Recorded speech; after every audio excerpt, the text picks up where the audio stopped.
When The Exorcist premiered in 1973, it grossed $1.9 million in its first week. It also held the title of the top-grossing R-rated horror film for decades, until The Sixth Sense premiered in 1999. The Exorcist also made Linda Blair an international star, but she spent the rest of her teenage years reading her name in tabloid headlines and fearing for her life. So just how did The Exorcist affect Linda Blair? Did Rick James really write a song about her? And what the heck is Linda up to today? Welcome to Do You Remember? I am Nostalgic Nick. Today we're discussing the shocking true story of Linda Blair, when the dream role of Regan McNeil became a nightmare for this young actress, and how she had experiences in her personal life that were more unbelievable than her films. This story is so outrageous it will make your head spin.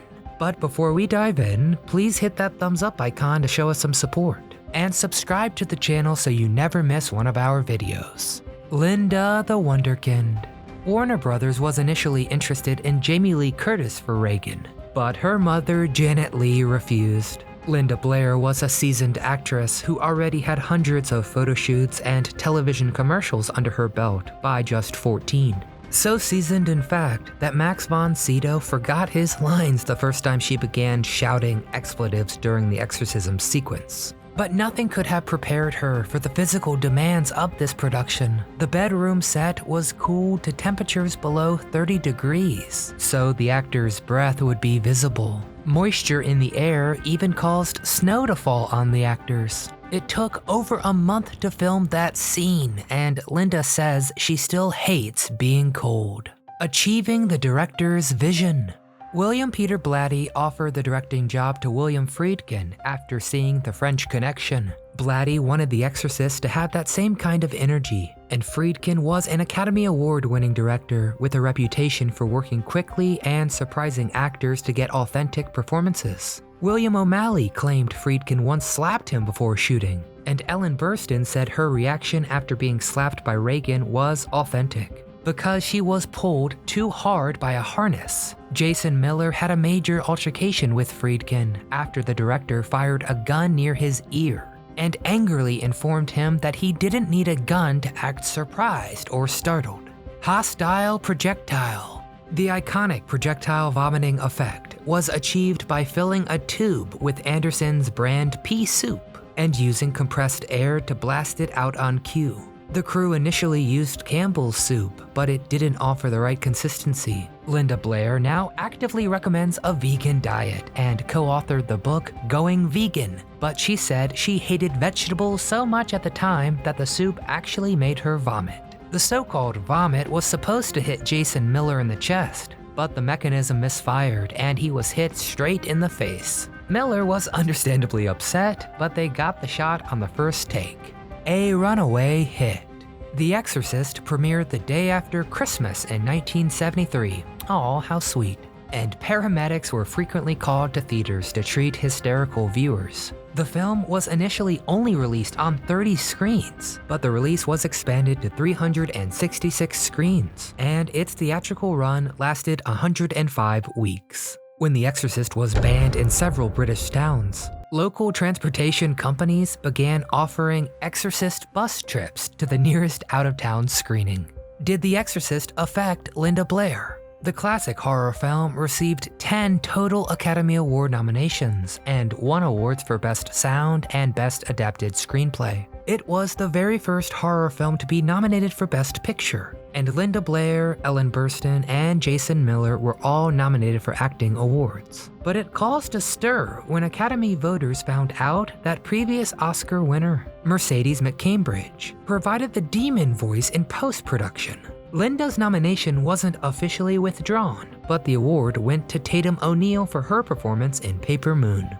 Just a normal teenager. After the tabloids claimed Linda Blair had a nervous breakdown, Warner Brothers executives sent her on a promotional tour to dispel the rumors. But Linda's life was never quite the same once the film hit theaters. She received numerous death threats from religious fanatics, and the studio hired live-in bodyguards to protect her around the clock.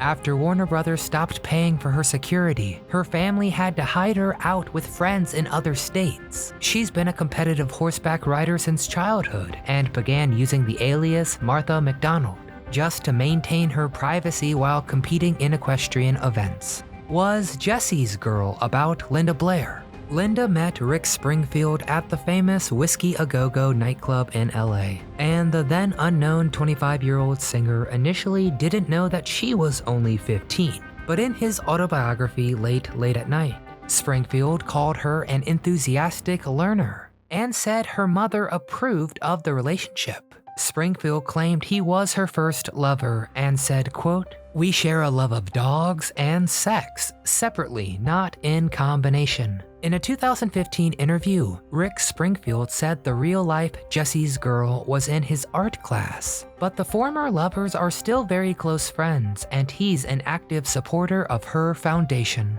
Typecasting troubles. Linda followed up The Exorcist with numerous low-budget exploitation films, including Born Innocent, Sarah T., Portrait of a Teenage Alcoholic, and Sweet Hostage. Actors are frequently worried about typecasting after appearing in a hit movie, and Linda Blair was no exception. But her reputation as a scream queen seemed to precede her, and she struggled to find roles in mainstream studio films. Linda was strongly considered for the role of Iris in Martin Scorsese's Taxi Driver, but that of course went to Jodie Foster. Then consideration for the main role of The Blue Lagoon, but that of course went to Brooke Shields. James Cameron cast Linda as Vasquez in Aliens, but she was forced to drop out because of scheduling conflicts. Ooh, that smell. When members of Lynyrd Skynyrd died in a plane crash in 1977, Linda traveled to Florida for the funeral. During that trip, she accompanied a friend to buy cocaine and found out the hard way that the dealer was under DEA surveillance. She claimed she accompanied her friend because the alleged dealers also sold pedigree puppies, and she had put a deposit down on one before returning to her home in Connecticut. Blair and 31 other individuals were arrested in an elaborate sting operation, and she was charged with conspiracy, trafficking, and possession of amphetamines. The possession charge was eventually dropped. The conspiracy charge was reduced. She was ordered to pay a $5,000 fine, received 3 years of probation, and was required to make public appearances to warn children about the dangers of drugs. Did Rick James write a song about Linda Blair? In Roller Boogie, Linda leads a lovable ragtag group on a desperate mission to keep their beloved roller disco open. In real life, she boogied with Deep Purple bassist Glenn Hughes, Styx guitarist Tommy Shaw, and Black Oak, Arkansas frontman Jim Dandy. Richard Pryor's ex-wife, Jennifer Lee, also claimed to have had an affair with Blair in her 1991 tell-all book, Tarnished Angel. Linda Blair also famously dated funk legend Rick James for 2 years. On VH1's Behind the Music, Rick James said he wanted to marry Blair, but believed his drug habits were a deal breaker. In a 2011 interview, Linda said, quote, "I could not bear to be around that. It wasn't healthy for me, and it wasn't healthy for him by any means. And so I chose after a while to walk away." In his posthumous autobiography, Glow, he confirmed he wrote his hit single Cold-Blooded after she terminated her pregnancy without giving him any voice. Linda is 0-2 with singers named Rick so far, but we wish her the best of luck in her search to find the one who's never gonna give her up.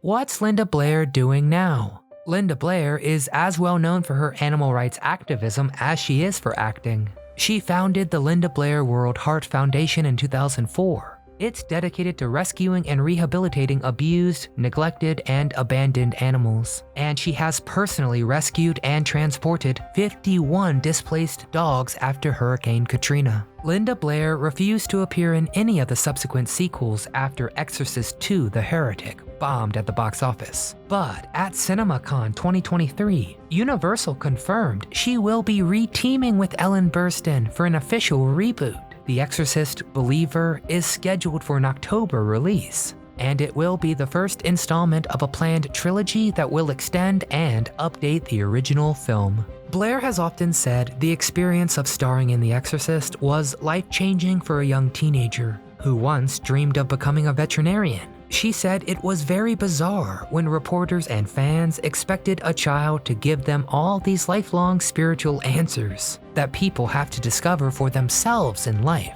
She said she hopes she's given some of the people a little more calm over the years, but also, quote, "There's some people that still have the same questions, and that's fine, I'm down with it." Adjusted for inflation, The Exorcist would still be considered the highest grossing R-rated film of all time. The late great film critic Roger Ebert said, quote, "The Exorcist is one of the best movies of its type ever made," and the Library of Congress added it to the National Film Registry in 2010. Some of the film's cast and crew still believe the production was cursed. But you know, I think Linda Blair is doing fine. I don't think Linda is cursed. I think we all remember where we were when we first watched this classic horror film. Many of us will never look at a crucifix the same way again.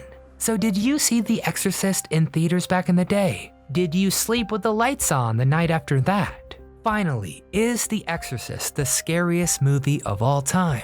If not, what is? Get in the comments and tell me all things horror films and all things The Exorcist. Thanks for watching. Give this video a thumbs up if you enjoyed it. Subscribe to our channel so you never miss a memory. And from all of us here at Do You Remember, we want to thank you very much for watching.